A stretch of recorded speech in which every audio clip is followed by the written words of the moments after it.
Mereka pikir aku akan menunduk dan menahan seperti biasa.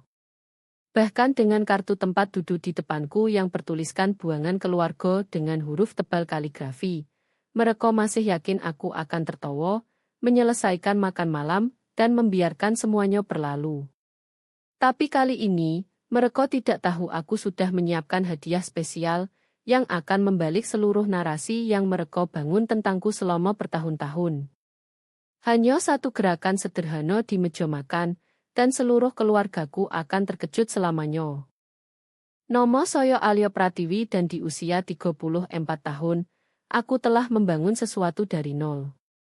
Perusahaan konsultasi teknologi Pratiwi Tech yang kini mempekerjakan lebih dari 50 orang di kantor Jakarta. Namun di sini aku duduk menatap kartu tempat duduk yang seolah-olah tamparan di wajah. Ironi itu tidak hilang dariku. Aku yang membayar semuanya. Rumah joglo warisan yang direnovasi di puncak Bogor dengan balok kayu terbuka dan lampu berkelap-kelip, ayam organik dari peternakan lokal Cianjur, kue-kue artisanal, bahkan transportasi mobil sewa untuk anggota keluarga yang mengklaim tidak mampu naik kendaraan sendiri. Setiap detail acara reuni keluarga besar ini direncanakan dan didanai oleh buangan keluarga. Kartu tempat duduk itu ada di sono, kertas krem elegan dengan tepi emas, yang aku pilih sendiri di toko percetakan premium Jakarta. Seseorang, mungkin kakakku Miro, telah meluangkan waktu untuk mencetak buangan keluarga dengan kaligrafi sempurna di tempat nama seharusnya. Usaha yang dilakukan membuatnya lebih buruk. Ini bukan lelucon spontan. Ini penghinaan yang direncanakan. Aku mendengar tawa kecil pertama, tawa khas kakak laki-lakiku Diko yang belum berubah sejak kecil, lalu hembusan dramatis Miro. Ya Tuhan, siapa yang melakukan itu? Seolah jari-jarinya yang terawat sempurna bukan yang memegang pena kaligrafi. Beberapa sepupu menggelengkan kepala dengan ekspresi ini hanya lelucon. Jangan terlalu sensitif, yang sudah aku lihat ribuan kali. Ibu Siti melirik kartu itu dan mengerutkan bibir, bukan karena tidak setuju dengan kartu, tapi cara yang menunjukkan aku yang membuat keributan hanya dengan keberadaanku. Bapak Hasan sudah menuang gelas anggur keduanya, sengaja melihat kemono sojo kecuali padaku. Alyo, sayang jangan terlalu serius, Bibi Lino berseru dari seberang meja.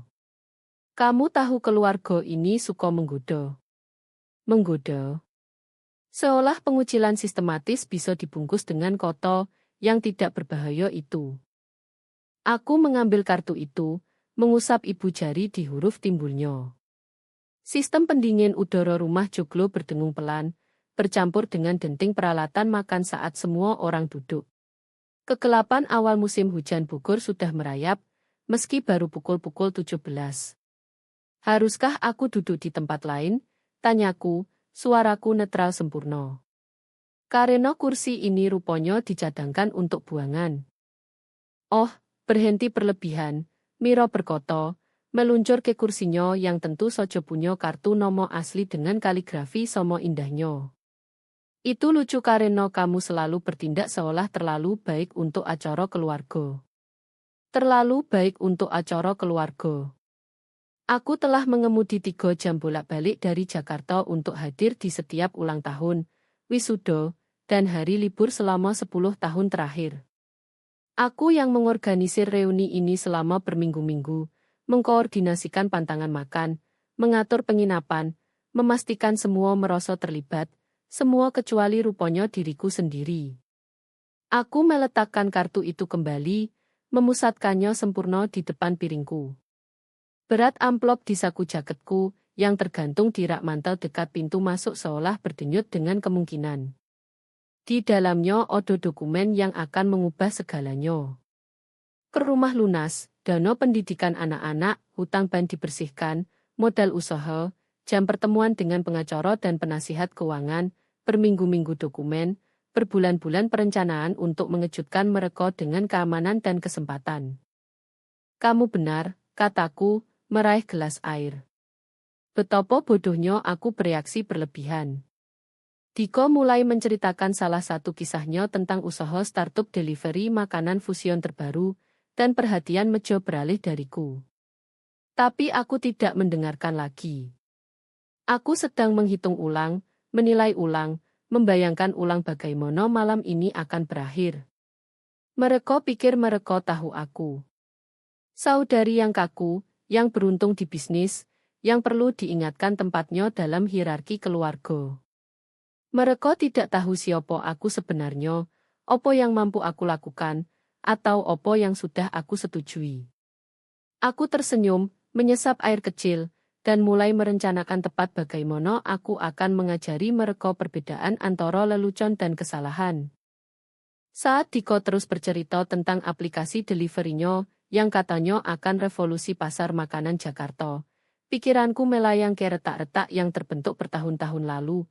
Setiap retak semakin dalam hingga menjadi jurang yang tak lagi bisa kuseberangi. Semua dimulai saat aku 12 tahun. Miro memecahkan vas antik ibu saat latihan tari tradisional di dalam rumah meski sudah dilarang. Saat ibu pulang, moto Miro langsung basah dengan air moto palsu. Alio mengejar aku, katanya. Aku cuma lari menghindar.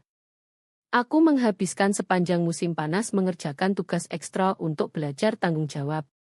Sementara Miro malah mendapat kostum tari baru sebagai hadiah hiburan karena begitu sedih. Pola Diko berbeda tapi sama efektifnya. Setiap nilai jelek, setiap pulang malam, setiap pemberontakan kecil, entah bagaimana aku yang jadi pengaruh buruk atau harus jadi teladan. Alio harus bantu dia belajar. Alio harus ingatkan dia. Alio kan tahu lebih baik. Aku baru 14 tahun, sedang berjuang sendiri di SEM, tapi rupanya juga harus jadi pengawas Diko. Ketidakadilan finansial datang belakangan tapi lebih dalam. Saat aku mendaftar kuliah di UI, aku butuh penjamin untuk pinjaman pendidikan. Orang tua memanggilku di acara seperti ini, lebaran kecil dulu, dan bilang mereka tidak bisa ambil risiko skor kredit. Kamu mengerti, nak? Kami harus pikirkan masa tua. 6 bulan kemudian, mereka jadi penjamin untuk Diko yang ketiga kalinya masuk kuliah setelah 2 kali drop out. Laki-laki memang matang lebih lambat, katanya. Dia butuh dukungan kami. Program studi Miro di Singapura didanai penuh ban ibu dan bapak. Ini kesempatan sekali seumur hidup. Permintaanku untuk laptop di tahun kedua kuliah dijawab, kamu bisa pakai lab kampus. Itu membangun karakter. Saat Miro buka butik online yang tutup dalam 8 bulan, orang tua cairkan deposito untuk modal usahanya. Saat aku mulai pratiwitej dari apartemen kecil di Jakarta, tidur di kasur angin karena belum mampu beli furnitur, saran keluarga cuma cari kerja kantoran yang odo tunjangan.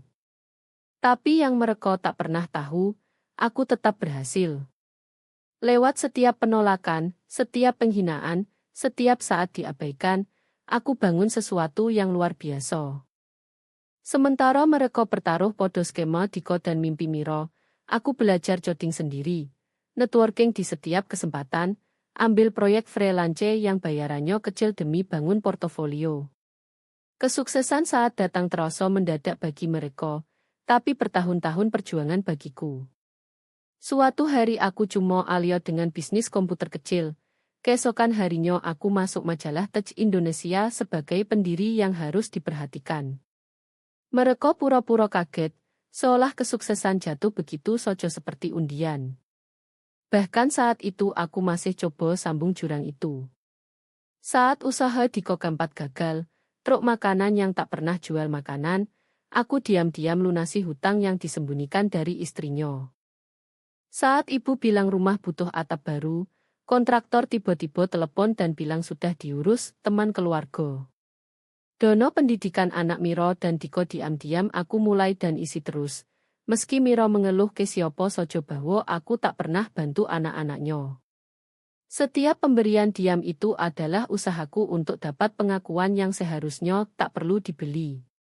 Pengakuan dasar, tempat di meja yang tak bertuliskan buangan. Alio, Suara Diko menyentakku kembali. Aku tanya, perusahaan teknologi mewahmu mungkin mau invest di konsepku. Aku memandangnya sungguh-sungguh. 41 tahun, masih mengejar mimpi besar dengan uang orang lain, masih percaya dunia berhutang kesuksesan padanya. Ceritakan lebih lanjut, kataku, tahu aku tak akan pernah lepas dari ceritanya. Tapi itu tak lagi penting. Amplop di jaketku berisi 13 miliar berupa hutang Diko yang sudah lunas, investasi usaha, dan bantalan keuangan. Itu sudah lampau karena amplop ini sebentar lagi jadi kertas robek mahal. Amplop itu ikut aku dari Jakarta, tersimpan aman di saku dalam jaket seperti rahasia yang siap mekar. Selama berminggu-minggu aku bayangkan momen ini berbeda. Mungkin saat toast atau setelah dessert saat semua hangat dengan anggur dan kue. Aku latihan kata-kataku ratusan kali. Keluarga adalah segalanya bagiku, dan aku ingin pastikan kalian semua aman. Betapa naifnya aku 3 jam lalu. Dokumen di dalamnya adalah hasil 6 bulan perencanaan. Setiap lembar dicetak di kertas berat krem dengan embos emas, jenis presentasi yang bilang ini penting. Surat lunas per rumah orang tua sebesar 4 miliar sisanya setelah 3 kali refinancing untuk biayai mimpi Diko dan Miro.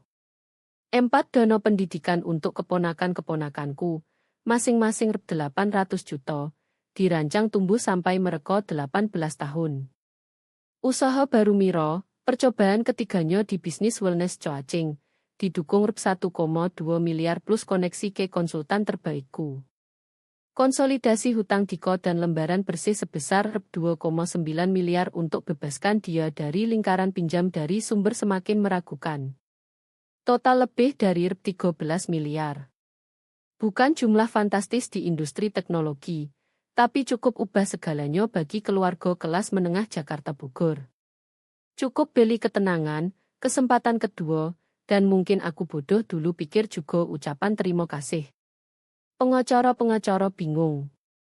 Kenapa tidak pakai trust? Tanya mereka. Kenapa tidak kasih syarat? Karena aku ingin beri dengan tulus, kataku. Karena keluarga tak boleh datang dengan tali. Duduk di meja ini sekarang dengan buangan keluarga, mengejekku dalam kaligrafi elegan. Aku sadar ironi pahitnya. Aku mencoba beli jalan masuk ke keluarga, yang sudah menentukan harga diriku terlalu mahal. Miro kini menghibur meja dengan cerita, moso butik online-nya. Dengan mudah menghapus bagian kegagalan karena dia tolak belajar akuntansi dasar. Aku cuma terlalu kreatif untuk sisi bisnis, katanya sambil tertawa dan semua mengangguk simpati. Terlalu kreatif. Bukan ceroboh. Bukan sembrono. Kreatif. Aku pamit sebentar untuk ambil jaket dari rak mantel, merasakan berat amplop bergeser saat aku angkat. Amplop emas itu menangkap cahaya hangat dari lampu Edison rumah joglo, terlihat hampir seperti upacara. Ini seharusnya jadi momen kemenanganku, bukan mengalahkan mereka, tapi bersama mereka. Putri sukses yang akhirnya angkat semua orang. Tapi mereka tak mau diangkat olehku. Mereka ingin aku tetap di peran yang ditentukan, yang bisa disalahkan, diabaikan, dan direndahkan agar mereka merasa lebih besar. Kartu buangan keluarga bukan lelucon yang kelewatan. Itu mereka tunjukkan padaku persis di mana aku berdiri. Aku kembali ke meja, amplop di tangan. Beberapa pandangan penasaran melirik, tapi Diko sudah tenggelam dalam penjelasan startupnya. Lengkap dengan gerakan tangan yang menunjukkan dia tak benar-benar paham teknologi. Amplop itu terletak di samping piringku. Di sebelah kartu tempat duduk, 2 dokumen yang menceritakan kisah lengkap, siapa mereka pikir aku, dan opo yang hampir kubiarkan jadi diriku demi mereka. Kertas emas itu seolah berdenyut dengan kemungkinan, tapi juga dengan akhir. Itu opo? Ibu akhirnya bertanya, mengangguk ke amplop. Nodo suaranya menunjukkan kesal ringan, seolah aku mengganggu estetika meja dengan barang pribadiku. Cuma dokumen kerja, kataku, mengusap jari di tepi yang disegel. Tak penting. Selalu kerja, Miro mendesah dramatis. Makanya kamu masih single, Alyo. Kamu harus belajar tinggalkan kantor di kantor. Mejo tertawa kecil. Bibi Lino mengangguk bijak. Bahkan keponakanku yang remaja nyengir di balik ponsel. Bibi sukses yang single, lagi-lagi punceline favorit keluarga. Aku angkat amplop itu, uji beratnya sekali lagi. Di dalamnya ada keamanan mereka, awal baru mereka, masa depan anak-anak mereka. Di dalamnya adalah upaya terakhirku untuk berarti bagi mereka lebih dari sekadar bahan tertawaan atau kambing hitam. Kartu tempat duduk menatap ke atas. Buangan keluarga. Mereka sudah pilih. Dicetak, dipajang, ditertawaan. Sekarang giliranku memilih. Aku berdiri pelan, amplop di satu tangan, kartu tempat duduk di tangan lain. Percakapan pelan-pelan mati saat semua sadar aku berdiri di sono, memegang kedua benda seperti bukti di persidangan yang tak mereka tahu sedang berlangsung. Semua baik-baik saja, Bapak bertanya, koto langsung pertama padaku sepanjang malam. Aku tersenyum. Senyum yang kupelajari di ruang rapat saat akan sampaikan berita yang ubah segalanya. Sempurna, kataku. Benar-benar sempurna. Amplop emas menangkap cahaya sekali lagi saat aku angkat. Pastikan semua bisa lihat jelas. Masa depan mereka, dibungkus kertas mahal dan niat baik, sebentar lagi jadi konfeti termahal yang tak pernah mereka terima. Rumah joglo hening kecuali derak perapian kecil dan denting staf dapur yang siapkan dessert. 23 pasang mata tertuju padaku saat aku berdiri di sono. Amplop emas berkilau di bawah lampu hangat seperti properti dalam drama yang tak mereka tahu sedang mereka mainkan. Aku tak bicara. Koto-koto akan rusak semuanya. Ubah jadi perdebatan keluarga lain di mana aku entah bagaimana akhirnya minta maaf. Sebaliknya, aku biarkan aksiku yang bicara. Jariku menemukan tepi amplop dan aku mulai robek, bukan panik atau emosional, tapi sengaja, metodis. Suara kertas mahal robek memotong keheningan seperti pisau melalui sutra. Alyo, opo yang kamu? Ibu mulai, tapi berhenti saat dokumen pertama terlihat melalui sobekan. Aku keluarkan surat lunas berdulu. Bahkan dari jauh, kop surat Bank Mandiri jelas terlihat. Koto-koto tebal pernyataan pelunasan tak salah lagi. Aku angkat sebentar, cukup lomo agar pengenalan muncul di wajah Bapak, lalu robek jadi dua. Suara itu seolah diperbesar di ruang akustik rumah joglo, setiap robekan bergema di balok kayu. Ya Tuhan, Diko berbisik, condong ke depan. Itu, aku lanjutkan, keluarkan dokumen berikutnya. Dokumen dana pendidikan dengan nomor setiap anak tercetak jelas di rekening masing-masing. Tangan Miro terbang ke mulutnya saat dia kenali nomor anak perempuannya. Aku robek itu juga, setiap lembar bergabung dengan tumpukan konfeti emas dan krem yang semakin besar di taplak meja putih bersih. Dokumen investasi usaha untuk Miro berikutnya. Aku tangkap matanya saat menghancurkannya, lihat wajahnya berubah dari bingung, pengenalan, lalu mendekati panik. Mimpi butiknya robek seperti kertas yang dicetak.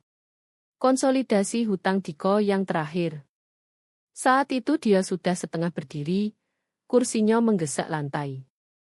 Alyo, berhenti. Berhenti dan bilang opo itu. Tapi aku sudah selesai bicara, bertahun-tahun penjelasan, pembenaran, permintaan maaf. Semua mengarah ke momen ini, ke kartu tempat duduk yang akhirnya bilang kebenaran tentang bagaimana mereka lihat aku. Tumpukan kertas robek tumbuh jadi gunung kecil di depan tempat dudukku. Rep 13 miliar jadi konfeti mahal, bercampur dengan centerpiece musim hujan berupa buah-buahan dan daun kering yang aku pilih berminggu lalu. Aku angkat kartu tempat duduk buangan keluarga dan letakkan pelan di atas tumpukan seperti nisan di makam. Lalu aku angkat pandang, tatap mata mereka satu persatu, mulut ibu terbuka tutup seperti ikan di darat, wajah bapak memerah entah marah atau malu, wajah Miro yang rapi retak saat sadar opo yang hilang. Tangan Diko mencengkeram tepi meja seolah bisa menstabilkan dunianya. Nikmati makan malamnya, kataku, suaraku membawa ketenangan profesional yang biasa kupakai tutup dial miliaran. Semua sudah dibayar. Aku dorong kursi masuk kembali, etiket yang tepat bahkan di akhir, dan berjalan ke pintu masuk rumah joglo. Tumit sepatuku klik di lantai kayu jati yang direnovasi, setiap langkah terukur dan tak tergesa. Di belakangku, ledakan suara mulai. Opo apaan ini? Kejar dia. Itu dokumen asli. Ya Tuhan, perumah. Tapi aku tak berbalik. Pintu kayu berat butuh 2 tangan untuk dibuka, dan udara Bogor malam menyambutku seperti berkah, dingin, bersih, dan jujur. Di belakangku, cahaya hangat tumpah ke kegelapan bersama kekacauan suara. Tapi di depan hanya malam Bogor yang tenang dan mobilku menunggu di halaman kerikil. Pintu tertutup dengan dentuman solid, memotong teriakan Diko di tengah. Lewat jendela, aku lihat bayangan bergerak panik. Seseorang, mungkin ibu, mengumpulkan kertas robek seolah bisa direkat lagi, dibuat utuh lagi. Aku berdiri sebentar di sono, tarik napas udara tajam, merasa lebih ringan daripada bertahun-tahun. Buangan keluarga akhirnya keluar dari gedung, dan kali ini aku tak kembali. Ponselku sudah bergetar di saku. Pesan, panggilan tak terjawab, grup keluarga pasti meledak. Aku keluarkan, lihat nomor Miro berkedip di layar, dan tolak panggilan. Lalu blokir nomor itu, lalu Diko, lalu sisanya. Satu persatu, pemutusan digital sebersih kertas robek. Perjalanan kembali ke Jakarta terbentang di depan. 3 jam jalan tol gelap dan damai. Aku nyalakan mobil, mesin menderu hidup dengan keandalan mahal, sesuatu yang aku hasilkan sendiri, bukan diberi, bukan warisan, tapi kubangun dengan tangan dan pikiranku. Saat aku menjauh, aku lihat rumah joglo di spion belakang, terang seperti kartu pos lebaran, menyembunyikan kekacauan di dalam. Mereka selesaikan makan malam. Makanan terlalu mahal untuk dibuang. Mereka minum anggur, makan kue, dan bicara tentang opo yang kulakukan. Putar cerita sampai aku jadi villain, yang tidak waras, yang tak bisa terima lelucon. Tapi aku punya bukti, aku punya screenshot, aku punya kebenaran. Dan untuk pertama kali dalam hidup, itu cukup. Jalan tol terbentang di depan dalam kegelapan, lampu mobilku memotong malam Bogor saat ponsel terus bergetar di tempat gelas. Aku baru 40 menit jalan sebelum ganti ke mode pesawat, tapi tak sebelum lihat pratinjau posting pertama Miro di Instagram. Beberapa orang memang tak bisa terima cinta dan humor keluarga. Doa untuk kakakku yang baru saja breakdown total di reuni keluarga. Kesehatan mental sangat penting. Saat aku sampai perbatasan Jakarta, dia sudah naik level. Seorang teman yang masih punya akses ke posting Miro kirim screenshot. Narasi sudah terbentuk. Alio datang bertingkah aneh. Alio minum. Alio menghancurkan dokumen penting dalam amarah. Alio rusak reuni untuk anak-anak. Siapa yang mau pikirkan anak-anak yang harus saksikan ketidakstabilan seperti itu? Grup keluarga, yang sudah kutinggalkan, tapi masih bisa kulihat lewat cace laptop, adalah kelas master sejarah revisi. Diko klaim aku sudah aneh sejak berbulan-bulan. Bibi Lino usul mungkin aku sedang krisis paruh baya. Kontribusi ibu paling artistik. Kami selalu coba libatkan Alio meski dia sulit dekat dengan keluarga. Meski sulit dekat dengan keluarga, wanita yang mengemudi 6 jam pulang pergi untuk setiap ulang tahun, yang diam-diam danai hidup mereka, yang rencanakan seluruh reuni ini. Rupanya aku punya kesulitan dekat dengan keluarga. Pagi harinya, jaringan keluarga besar sudah full mode kendali kerusakan. Sepupu Jessica, yang hampir tak pernah bicara denganku bertahun-tahun, Posting tentang anggota keluarga Tocic yang pikir uang buat mereka lebih baik dari semua orang. Paman Rai bagikan artikel tentang gangguan kepribadian narsistik. Komentar sama prediksinya. Dia memang selalu aneh. Sukses naik ke kepala.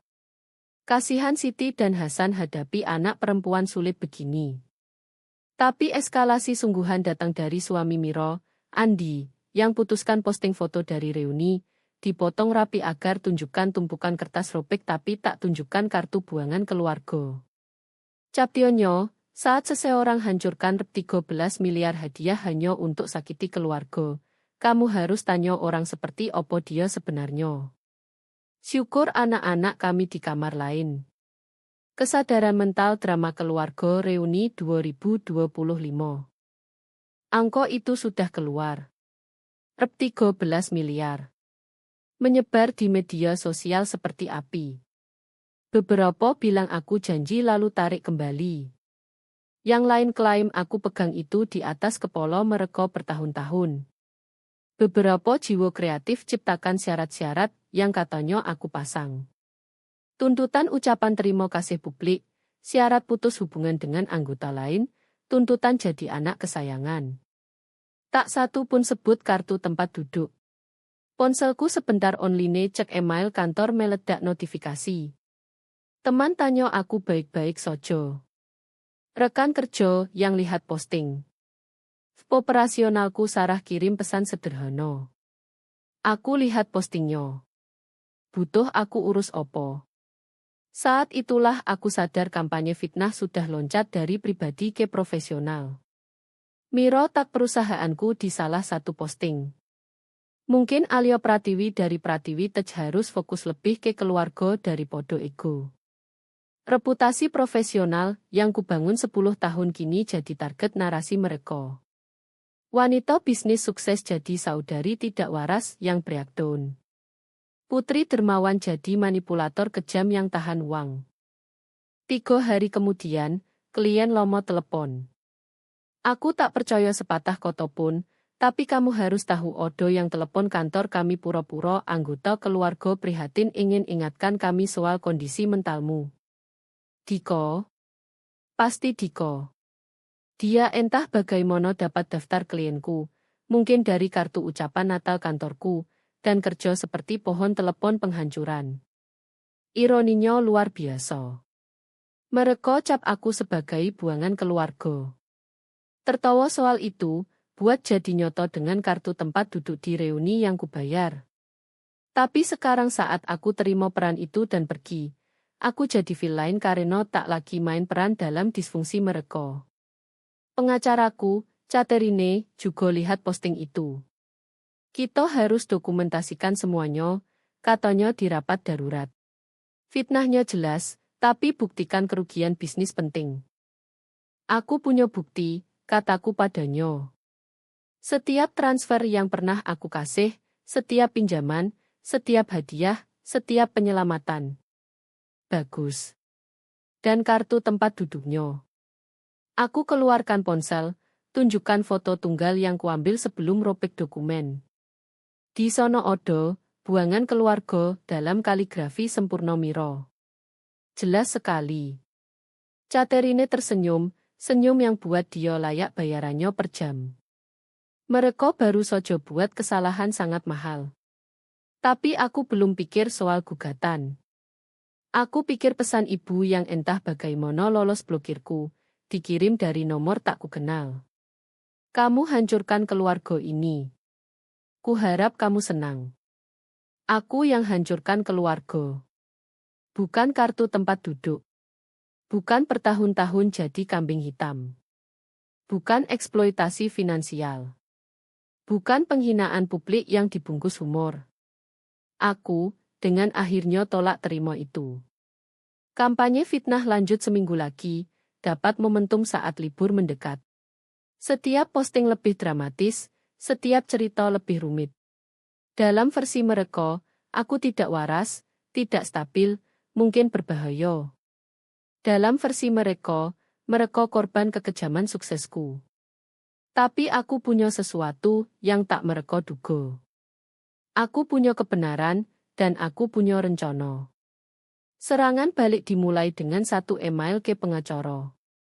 Aku siap, tulisku. Mari kita luruskan catatan. Caterine susun semuanya teliti. 5 tahun transfer Bank Diko. Masing-masing dianotasi dengan pesan larut malamnya memohon uang. Perjanjian pinjaman Miro yang ditandatangani, notaris, tak pernah dibayar kembali. Faktur kontraktor atap rumah orang tua dibayar dari rekening pribadiku. Laporan dono pendidikan yang diam-diam kubangun bertahun-tahun.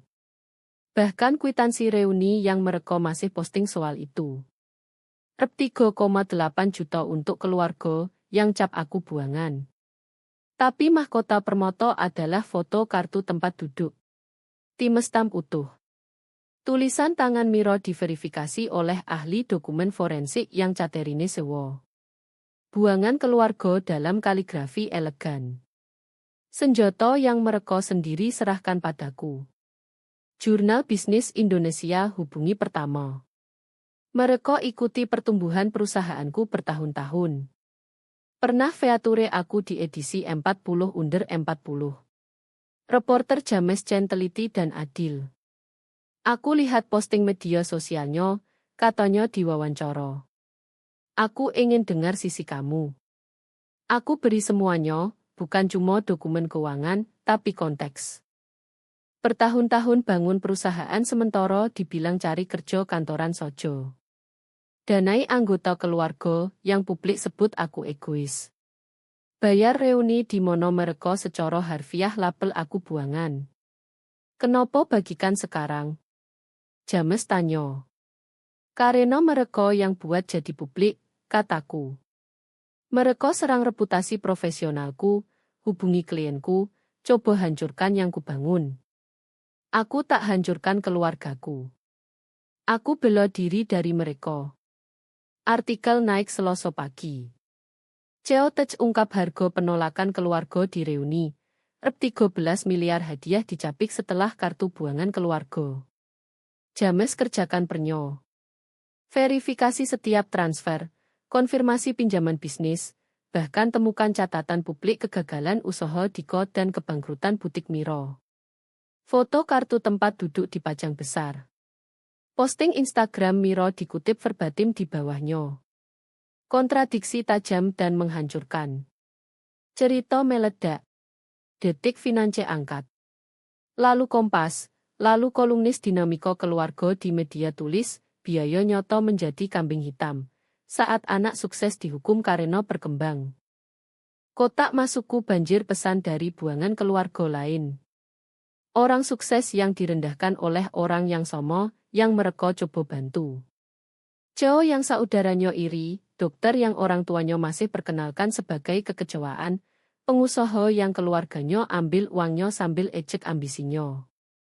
Tapi dampak sungguhan lebih dekat ke rumah. Investor terbaru Diko, orang yang sudah dia dekati untuk usaha delivery fusionnya, telepon pagi artikel viral. Percakapan singkat. Tak ada yang mau invest dengan orang yang ambil 2,9 miliar dari kakaknya selama 5 tahun tanpa bayar sepeser pun sementara publik sebut dia tidak stabil. Dunia Miro runtuh lebih cepat. Pacar barunya, ayah 2 anak yang cerai dan tampak terpesona oleh semangat kreatifnya. Lihat artikel di feed LinkedIn. Foto kartu tempat duduk khususnya ganggu dia. Begitu terencana, katanya dipesan putus hubungan yang Miro posting online. Lalu serang dia setelahnya, itu kejam. Basis pelanggan bisnis wellness Coacing Miro lenyap semalam. Siapa mau nasihat hidup dari orang yang atur kekejaman disengaja terhadap saudarinya sendiri. Followers Instagramnya turun ribuan meski posting panik soal kebenaranku dan manipulasi media. Ibu dan bapak hadapi balasan mereka sendiri. Teman gereja yang ikuti drama Diva Cebok dengan simpati untuk situasi anak perempuan sulit mereka. Bocor artikel jurnal bisnis dengan bukti dan dokumentasi. Tiba-tiba permintaan doa berhenti. Panggilan simpati berakhir. Narasi anak tak tahu terima kasih runtuh di bawah beban bukti. transfer ban, pelunasan perbaikan atap, semua dari anak yang mereka izinkan di label buangan. Bapak coba telepon dari 3 nomor berbeda sebelum akhirnya kirim email. Kamu tak perlu umumkan urusan keluarga ke publik. Aku balas dengan screenshot posting pertama Miro, yang soal breakdownku dan tag nama perusahaanku. Aku tak buat jadi publik. Aku cuma selesaikan yang kalian mulai.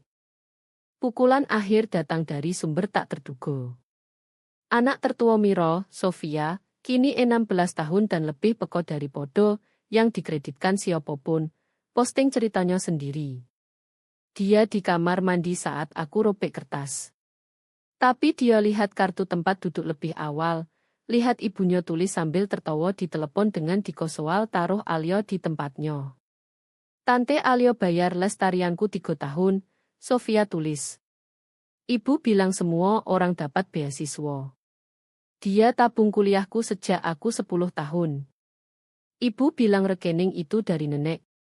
Dia beli mobil ibu saat mobil kami rusak. Ibu bilang itu pinjaman ban. Aku lelah dengan kebohongan.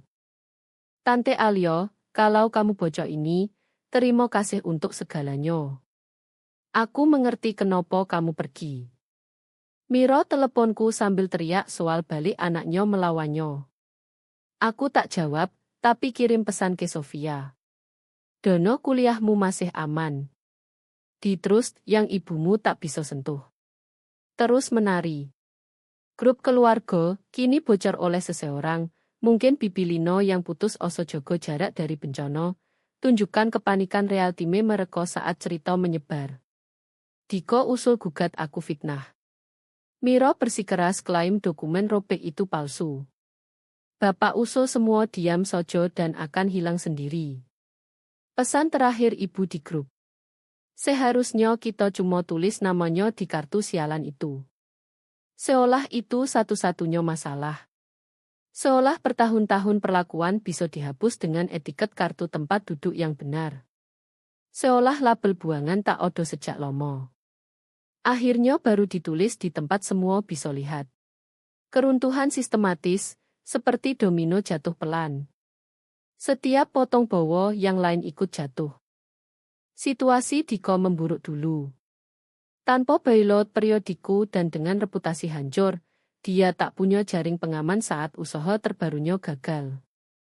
Ide delivery makanan fusion yang tak pernah masuk akal tak bisa bertahan tanpa dono investor. Istrinya, Kelly, yang bertahan lewat 4 usaha gagal karena aku selalu empuk pendaratan, akhirnya lihat neroco real.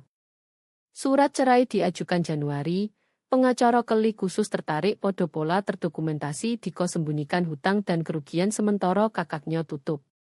Dia mau semuanya. Diko kirim pesan dari nomor yang belum kublokir. Ini salahmu.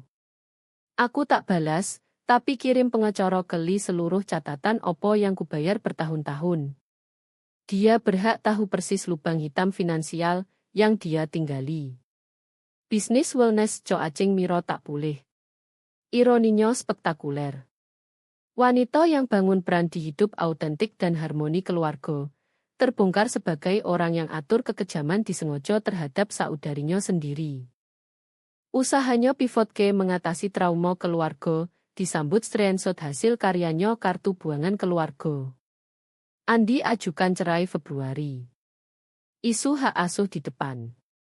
Insiden kartu tempat duduk, katanya, tunjukkan tingkat kekejaman terencana yang tak mau dia contohkan untuk anak perempuan mereka. Respons Miro luncurkan kampanye media sosial baru, kali ini klaim Andi dibalik melawannya oleh manipulasiku. Tapi tak odo yang beli lagi. Bukti terlalu jelas, kwitansi terlalu banyak. Situasi orang tua lebih tenang tapi tak kalah menghancurkan. Tanpa tambahan bulanan ke pensiun mereka, yang tak pernah mereka akui tapi pasti mereka habiskan, mereka tak bisa pertahankan gaya hidup. Keanggotaan klub golf berhenti. Liburan musim hujan dibatalkan. Mobil baru yang direncanakan tetap di showroom. Lebih sakit bagi mereka adalah isolasi sosial. Komunitas gereja mereka, Dulu sangat simpati podo narasi anak perempuan sulit, kini lihat mereka berbeda. Pasangan yang besarkan anak perempuan sukses tapi perlakukan seperti buangan, yang ambil uangnya sementara izinkan saudara ejek dia, yang diam di meja reuni saat anaknya dihina. Kami jual rumah, ibu beri tahu lewat telepon kerabat lain. Pajak terlalu tinggi tanpa bantuanmu. Kuharap kamu puas. Rumah yang kujogo 5 tahun, atap yang kuganti, yang coba kulunasi sebelum mereka jadikan aku bahan tertawaan. Tapi konsekuensi tak terduga datang dari keluarga besar. Sepupu hubungi dengan cerita mereka sendiri jadi target Diko dan Miro bertahun-tahun, syukur akhirnya odo yang lawan. Paman Rai minta maaf soal artikel narsistik, akui dia terbawa mentalitas maso. Bibi Lino kirim email panjang detail Miro pinjam uang darinya berulang, selalu dengan cerita sedih soal egoisme Alia sebagai alasan. Reuni musim panas yang direncanakan dibatalkan diam-diam. Terlalu banyak drama tahun ini, kota penyelenggara, meski semua tahu alasan sebenarnya. Keluarga terpecah jadi faksi, dan jurang tak bisa diperbaiki. Sepanjang itu, aku terima pesan dari orang asing yang dapat kekuatan dari cerita. Pengembang software yang keluarganya ejek kesuksesannya, sementara ambil uangnya. Dokter yang saudaranya sebut dia terlalu sombong sementara terima dukungan finansialnya. Pemilik usaha kecil yang orang tuanya puji pekerjaan gaji minimum saudaranya, sementara anggap perusahaannya main-main. Satu pesan menonjol dari wanita bernama Elena. Aku simpan foto momen kartu tempat dudukku sendiri 3 tahun. Keluargaku benar-benar dudukan aku di meja anak-anak di ulang tahun ayahku, yang ke-70. Meski aku 35 dan satu-satunya dengan gelar pet, ceritamu beri aku izin akhirnya berhenti coba dapat kursi di meja, yang tak pernah sambut aku. Terima kasih. Maret, konsekuensi praktis selesai. Diko tinggal di apartemen studio, kerja kantoran biasa pertama kali bertahun-tahun. Mimpi wirausahanya hancur di bawah realita tanpa jaring pengamanku. Miro pindah kembali ke orang tua. Gaya hidup influencernya turun jadi kerja paruh waktu di butik orang lain, bukan punya sendiri, cuma lipat baju untuk mimpi orang. Orang tuaku di apartemen kecil, akhirnya rasakan rasanya budget tanpa benefaktor rahasia. Kerabat yang dulu gosip soal anak perempuan sulit mereka kini bisik-bisik soal mereka. Tapi odo penyelamatan tak terduga juga. Sofia tetap kontak diam-diam dulu, lalu terbuka saat Miro tak mampu bayar tagihan ponselnya lagi. Aku jogo dono kuliahnya utuh. Tambah lagi. Dia kirim video recital tarinya, update nilai, hal remaja normal yang buat aku sadar aku tak kehilangan keponakan, hanya lepas kerangka tocik di sekitar hubungan kami. Istri Diko, Kelly, juga hubungi, syukur atas dokumentasi finansial, yang bantu dia dapat penyelesaian cerai adil. Aku selalu heran bagaimana kami bertahan dari kegagalannya, tulisnya. Sekarang aku tahu itu karena kamu. Maaf aku tak pernah bilang terima kasih. Dua sepupu lain, yang sama-sama berjuang dengan dinamika keluarga mereka, mulai grup chat denganku, keluarga yang sebenarnya. Kami sebut itu keluarga sungguhan. Kami ketemu kopi, bagi kesuksesan tanpa judgement, dukung tanpa label harga. Kartu tempat duduk, potongan kaligrafi indah yang mulai semuanya, jadi semacam simbol di kantorku. Aku bingkai, gantung di dinding antara gelar dan penghargaan bisnis. Tamu tanya soal itu, dan aku cerita. Itu hal paling jujur yang keluargaku pernah beri. Tunjukkan persis di mana aku berdiri, jadi aku tahu waktunya pergi. Malam Kamis akhir Maret saat pesan itu datang. Bukan dari keluarga. Jembatan itu sudah jadi abu dan aku sapu sisa-sisanya. Ini dari seseorang tak terduga. Wanita 22 tahun bernama Rino dari Bandung. Kamu tak kenal aku, tulisnya. Tapi ceritamu selamatkan hidupku. Bukan kiasan, sungguhan. Rino duduk di mobil di luar rumah keluarganya malam Lebaran lalu, pegang pil tidur, yakin dia masalah yang keluarganya selalu bilang. Anak perempuan tak berguna, kekecewaan, yang tak akan pernah berhasil meski dapat beasiswa penuh ke Universitas Kedokteran. Lalu aku baca artikelmu saat duduk di sono, lanjutnya. Aku lihat foto kartu tempat duduk. Aku sadar mereka lakukan hal sama padaku. Hanya tanpa kejujuran menulisnya. Aku putuskan pergi. Aku lulus 2 bulan lagi. Tak bicara dengan mereka sejak itu. Terima kasih karena tunjukkan boleh pergi dari meja. Aku tatap pesan itu sejam, air mata mengalir di wajahku. Bukan sedih, tapi rasa tujuan mendalam yang tak kuduga. Kertas robek, pengungkapan publik, kehancuran keluarga. Semua mengarah ke momen ini. Hidup diselamatkan.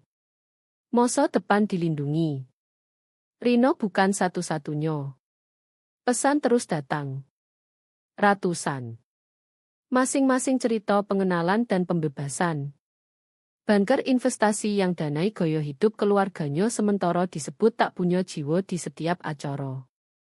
Guru yang orang tuanya anggap karirnya mulia tapi miskin sementara ambil uangnya.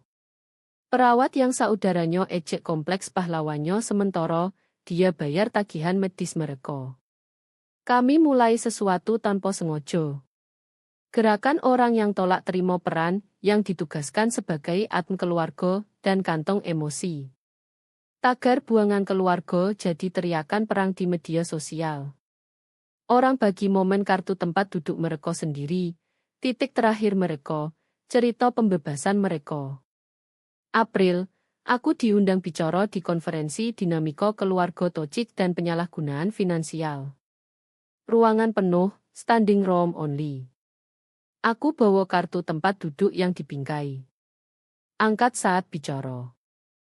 Ini, kataku, hadiah yang keluargaku tak tahu mereka beri. Izin berhenti coba dapat kursi di meja yang tak pernah sambut aku. Tepuk tangan menggelegar. Tapi yang gerakan aku adalah wajah-wajah. Pengenalan, lega, validasi. Orang yang dibilang terlalu sensitif, terlalu sulit, terlalu sukses, terlalu berbeda. Orang yang ditugaskan peran tanpa audisi dan dihukum karena coba tulis ulang skrip. Setelah bicara, seorang pria dekati, mungkin 60-an, sukses ukuran apapun, jas mahal, postur percaya diri, kehadiran yang kuasai ruangan. Tapi matanya basah. 40 tahun, katanya. 40 tahun aku buangan keluarga, yang berhasil keluar, berhasil besar, dan tak pernah dimaafkan karenanya. Aku bayar segalanya. Pernikahan, pemakaman, jaminan, sebut saja. Minggu lalu aku tahu mereka punya grup chat terpisah tanpa aku di mana mereka sebut itu, keluarga sungguhan. 40 tahun dan aku masih di luar memandang masuk. Moko berhenti memandang, kataku. Berbalik. Lihat semua orang berdiri bersamamu yang pilih kamu, yang hargai kamu, yang lihat nilai kamu di luar dompetmu. Dia mengangguk, tegakkan bahu, dan berjalan pergi dengan langkah lebih ringan. Penyelenggara konferensi bilang kemudian itu sesi rating tertinggi mereka. Lebih penting, 3 terapis spesialis trauma keluarga hubungi bilang mereka rujuk klien ke ceritaku, pakai sebagai kerangka bahas penyalahgunaan finansial dalam keluarga. Suatu malam, duduk di kantor Jakarta saat hujan musim semi ketuk jendela, aku buka grup keluarga lama sekali lagi. Mereka lupa hapus aku dari rantai email cadangan. Pesan masih odo, membeku dalam amber digital. Perencanaan, ejekan, asumsi aku selalu kembali, selalu bayar, selalu terima apapun yang mereka sajikan. Miro baru posting, mulai baru, fokus rasa syukur dan tumbuh. Tak sebut saudari yang dia coba hancurkan. Diko umumkan pekerjaan baru. Senang kesempatan ini buktikan diri. Tak akui bertahun-tahun seseorang lain yang buktikan dia layak diselamatkan. Ibu bagikan kutipan. Keluarga adalah segalanya. Tanpa ironi. Rupanya bapak tak bilang opo-opo seperti biasa. Diamnya, dulu menjengkelkan, kini terasa komunikasi paling jujur yang pernah dia beri. Aku tutup grup, hapus bookmark, dan rasakan benang terakhir putus. Bukan dengan kekerasan atau amarah, tapi kepastian tenang orang yang akhirnya berhenti coba pegang sesuatu yang tak pernah ingin masukkan dia. Ponselku bergetar. Sarah dari kantor. Kontrak jang masuk. Deal terbesar sejarah perusahaan. Rayakan besok. Pasti, ketiku balik. Ini keluargaku sekarang. Orang yang rayakan kemenanganku tanpa iri, yang dukung perjuanganku tanpa judgement, yang lihat kesuksesanku sebagai inspirasi bukan pengkhianatan. Malam itu aku terima satu pesan akhir, yang terasa lingkaran tutup. Dari Sofia, keponakanku. Tante Alyo. Aku diterima mid full scholarship. Ibu bilang semua karena co acing manifestasinya. Tapi aku mau kamu tahu kebenarannya. Esai yang buat aku lolos, tentang lihat kamu berdiri di reuni itu. Tentang belajar kadang hal paling kuat yang bisa kamu lakukan adalah tolak terima label yang orang lain pasang padamu. Terima kasih ajarkan itu. Bus, aku pikirkan bisnis. Mungkin suatu hari kita bisa kerja bareng. Aku tersenyum, ketik balik. Aku simpan kursi di mejaku. Kursi sungguhan dengan nomor aslimu. Kartu tempat duduk masih gantung di kantorku. Monumen-momen aku berhenti coba dapat opo yang seharusnya diberi gratis. Tamu masih tanya, dan aku masih cerita. Tapi sekarang aku tambah sesuatu. Bukan soal uang. Tak pernah soal uang. Soal kebenaran. Mereka tunjukkan siapa aku bagi mereka. Dan aku akhirnya percaya. Lalu aku pergi cari orang yang lihat aku berbeda. Rep 13 miliar terbaik yang tak pernah kuhabiskan.